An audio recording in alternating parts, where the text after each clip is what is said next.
Right now on the Daily Debrief, it was hugs all around after the sentencing of the Dallas police officer who shot and killed a man in his own apartment. Reaction from key players and our experts. Plus, the case of a murdered Florida law professor, where a cooperating defendant points the finger at his alleged conspirators. The Daily Debrief brings you the day in court. It's Thursday, October 3rd.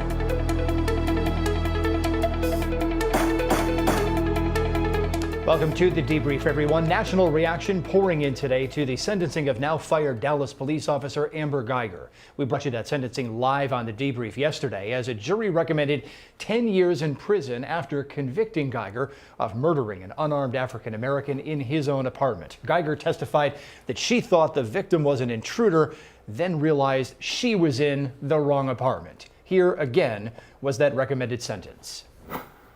We, the jury, find unanimously that the defendant did not cause the death of Botham Jean while under the immediate influence of sudden passion arising from an adequate cause, and assess the defendant's punishment at 10 years imprisonment in the Texas Department of Criminal Justice.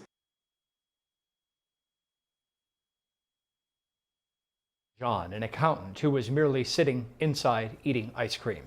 Despite defense witnesses who discussed the confusing nature of the multi-story apartment complex, the prosecution successfully argued that Guyger should have noticed the clues that she was in the wrong place and that her conduct was legally unreasonable when she pulled her police department-issued gun and fired.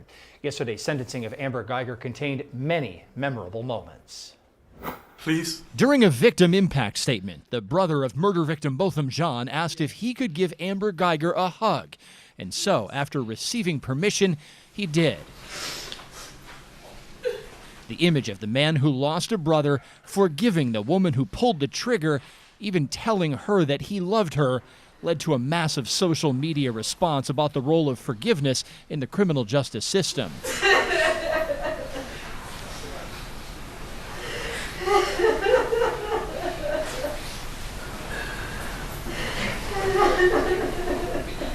The judge cried on the bench during the embrace.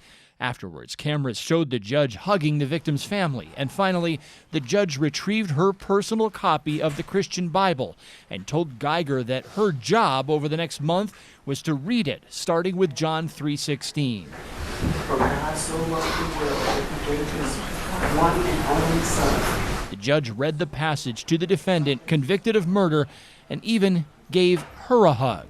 Then, deputies led Amber Guyger off to prison.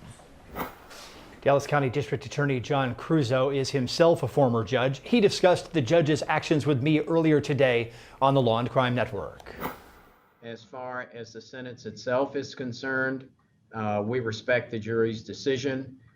We had a diverse jury from across the county. They heard all of the evidence and they made their decision. It's just amazing that that young man could find that amount of forgiveness and love in his heart towards someone who killed his brother. The best qualities of his brother were showing through him at that moment. When I was watching it in my office, I too had tears in my eyes. What she did was criminally wrong, but the judge obviously felt that she was not an evil person, and she responded what I feel was in an appropriate way. I would support this judge if anyone filed a complaint against her. I would seek to intervene to support her. And I think what this is about is forgiveness and redemption and other issues like that, not necessarily criminal justice reform. Botham Jean's mother spoke after the sentencing hearing and called for reforms in both state and local police forces. His privacy was violated. Amen. She intruded on him. Yes, she did. And that was not enough. She killed him. That's right. Cold-blooded. Yes, she did. Cold-blooded. Murder. Our life must move on. But our life must move on with change. That's right. There's gotta be a better day. And that better day starts with each and every one of us. Right. The city of Dallas needs to clean up inside. Amen. Right. Woo! The Dallas Police Department has a lot of laundry. Yes. Amen. The Texas Rangers need to know who's on board. Yes. And every single one of you, citizens of Dallas and residents of Dallas, need to know what to do to get your city right. That's right. Thank you. Thank you. The state's final witness in the penalty phase of this case, of course, was the victim's father.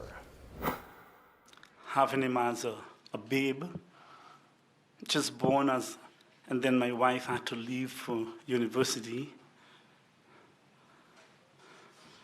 I actually had him, bathed him, made his bottles, fed him, bring him to my mom's house, then go to work, returned, picked him up. It did not matter what time it was. I just wanted him with me.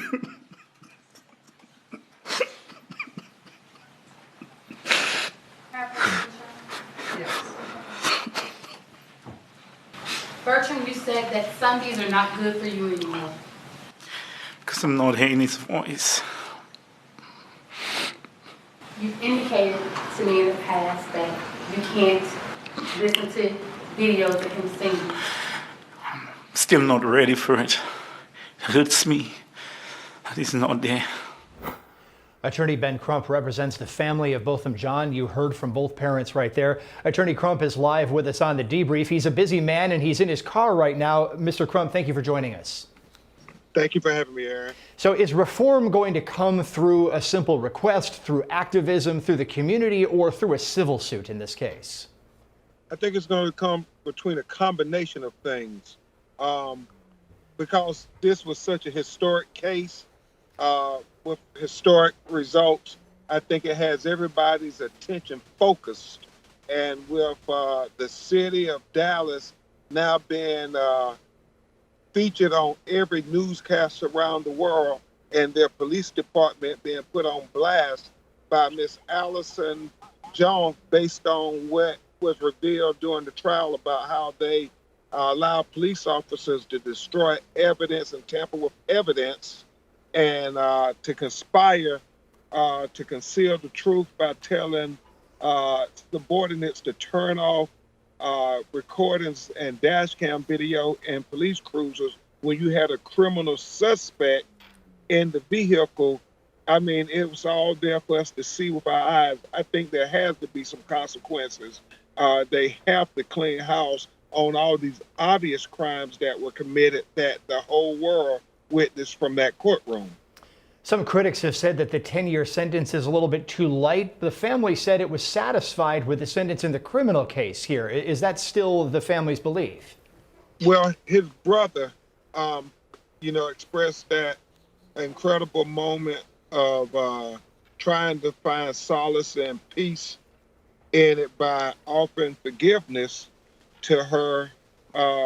Because you got to really understand, this is a 18-year-old kid who was literally 16 years old when this happened, and his big brother was killed. So he dropped out of high school. He was having anger issues and so forth, and he had hate in his heart. And so his Christian faith teaches them that you have to have forgiveness. But as his mother told him, that does not mean you excuse the crime. And so they are very emotional, and they're turning to their faith and they're leaning on their faith. But the family, like most people, believe the punishment did not fit the crime. But as they have expressed over and over again in interviews, whether she got 40, 50 years, that was not bringing both of them back. And so they are trying to be good Christians and trying to find in their heart a place where they don't have hatred in their heart for the person who took both of them from them. Attorney Ben Crump, a busy man, joining us from the streets in his car, and we appreciate the time. Yes, sir. Thank you so much, Aaron. And this was very historic. I believe this was the first time a white policewoman has ever been convicted for murder for killing a black man in America. Certainly, very a historic verdict, as you said. Let's move along now. Our regular crew also here tonight. Ecleynne Mercy in Atlanta, Mike Koribanics and Brian Buckmire are with me in New York. So, Ecleynne, I'm going to jump in and ask you about some of what we saw from the judge in this case. We saw the judge hugging the victim's family, the judge hugging the defendant, the judge presenting a Bible to the defendant. Was that okay in your opinion, or was there a line somewhere in there that was crossed? And if so, where was the line? Okay, so I am of a different view from everybody. I think it was okay based on being subjective. You have Botham Jean's best friend, little brother, on the stand basically asking for leniency for his brother's murder. So that alone, and you can't use the fact that Botham Jean, we use the fact that he was in the church, that he sung in the choir, that he was such a, such a faith-based person.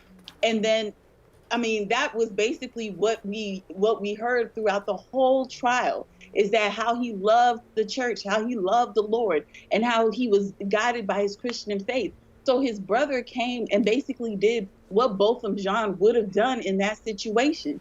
Somebody so staunch in his faith with God that he would have shown mercy at that point in time. Yeah, and I understand all that. So one of my questions, Mike Koribanics, I'll throw this one your way, was the judge's behavior proper? Was it blind, so to speak, in the eyes of the law? Or did she step over some line and turn into an advocate in some way? I don't think the judge's actions were proper at all.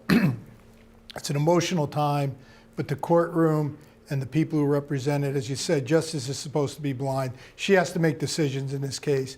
Handing someone a Bible who's a defendant, who's going to be sentenced and things of that nature, I just don't think is appropriate, and I don't think there's any place for that in the courtroom. Brian Buckmire, the reaction that came across on social media was overwhelmingly positive to the brother and to the judge. People saying that the judge is doing what the judge should have done there. But I have to wonder, what if it was a defendant of a different faith? What if it was a judge of a different faith? We could hypothetically spin a couple of possibilities here. And would people react the same way? So let's get right to the point. This doesn't happen for the majority of defendants in criminal court. And the majority of defendants in criminal court are black and brown people. However, I think what the judge, and I will, for the first time, I think, disagree with Mike Koribanics. I've seen this in treatment court, and I think this is the justice system that we want to be applied to everyone. But I think the anger is the justice system we only see applied to a few people. And in this case, Mike Koribanics, I'll go back your way. Would the judge allowing the brother to hug the defendant have been the line, in your opinion? Yes. Would that have been okay, and then from there just sort of let everyone else go on their way? I think that was appropriate. I think the victim's family definitely has the right to express whatever they need to express, but the judge has to remain neutral and removed from the proceedings. I think that was a beautiful moment, and that was a teaching moment for us all, because there's a young man who unburdened himself, and I give him a lot of compliments for that. Ecleynne Mercy, I think that's the final image that many people are taking away from this. And is it possible that that could have prevented a lot more unrest? There were some protests about this. Could it have been potentially worse in Dallas? Yes, it would have. This came from the family. So you can't, when the family of the victim is saying that, listen, we are asking for mercy. All we wanted was that the person who did it just answered to the charges.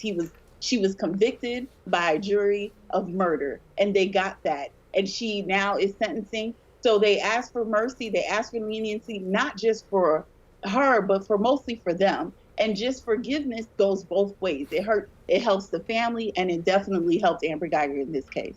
Certainly. We will be back with the panel at the end of the broadcast, because still ahead tonight, a trial date set for R&B singer R. Kelly. Also, the murder of a law professor, a cooperating witness pointing the finger back at the man and woman now on trial on murder charges.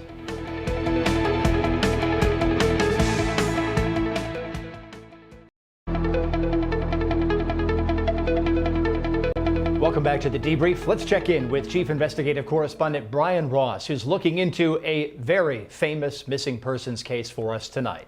That's right, Aaron. Coming up tonight on Brian Ross Investigates, one of America's great unsolved crime mysteries, the disappearance 34 years ago of the former Teamsters boss Jimmy Hoffa. The new movie coming out this month, The Irishman, with Al Pacino and Robert De Niro is about the supposed hitman who supposedly killed Hoffa with the help of Hoffa's right-hand man, Chucky O'Brien. The movie's already getting rave reviews, but not from the guest who will be with us tonight, Harvard Law professor Jack Goldsmith, a former top Justice Department official, and also, it turns out, the stepson of Chucky O'Brien. Professor Goldsmith has spent years trying to clear the name of his stepfather, and he does just that in his new book, In the Shadow of Hoffa. He'll be live with us tonight to tell us the new movie, The Irishman, gets it completely wrong. That's at 5:30, right after the Daily Debrief. Aaron? Brian Ross unraveling that mystery for us in about 15 minutes. A federal judge has set a trial date in May for R&B singer R. Kelly. Kelly, seen here in a separate state court proceeding where cameras were allowed, argued yesterday, outside the view of cameras, that it was unfair for only one of his two so-called lady friends to be able to visit him in jail. He also argued that he has health problems and therefore should be released on bail.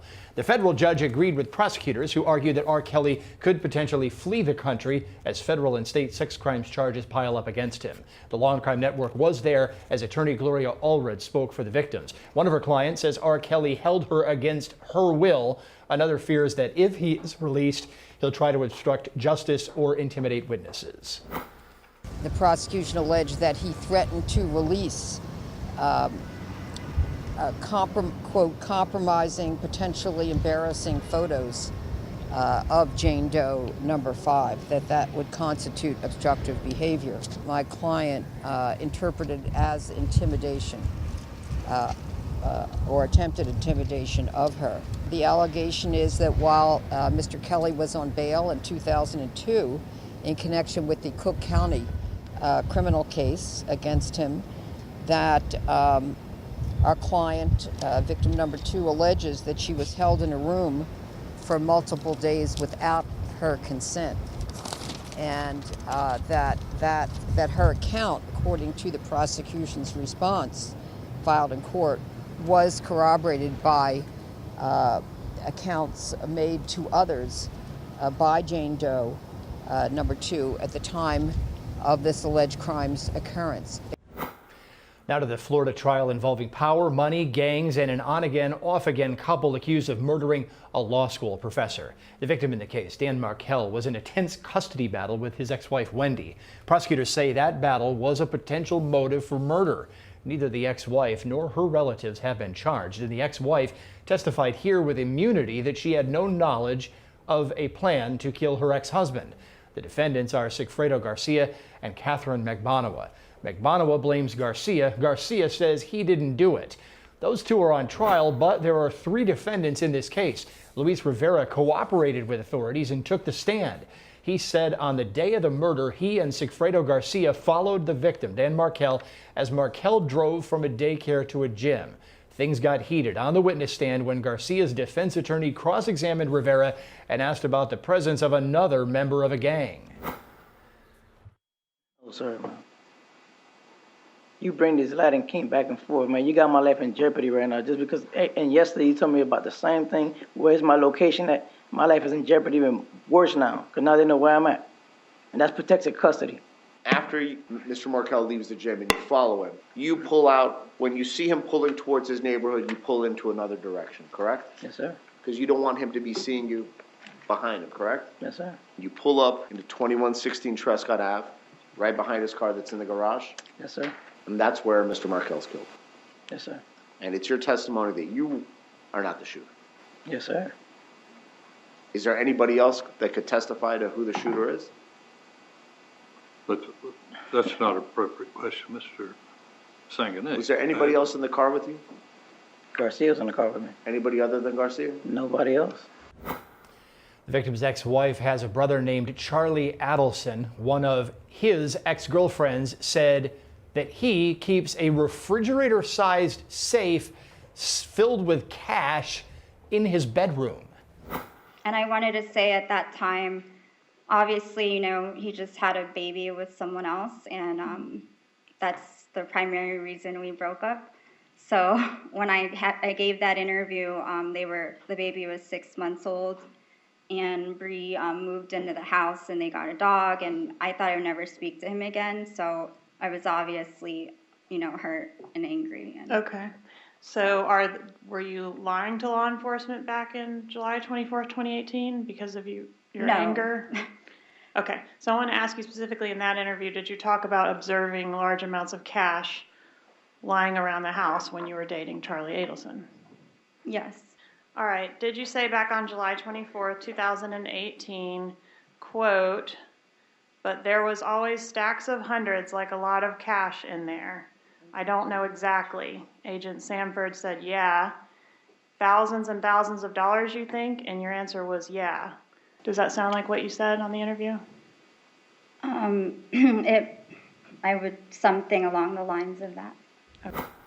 Prosecutors played a wiretapped phone call between Charlie Adelson and his dental assistant. Officers went to the office with a warrant looking for employment records for defendant Catherine Magbonawa.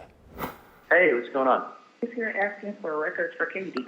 For what? That she works here. I wouldn't, They asked, did she work here? I was like, yeah, she works here, but I don't know what you want. So remember we sent that. Erica. Yes. Do me a favor. I'm not there right now, and I'm in surgery, but it's not my office. It's my dad's office. So I can't give anything out. Right. So, I don't have access to it. I don't know where anything is. I would not speak to anybody.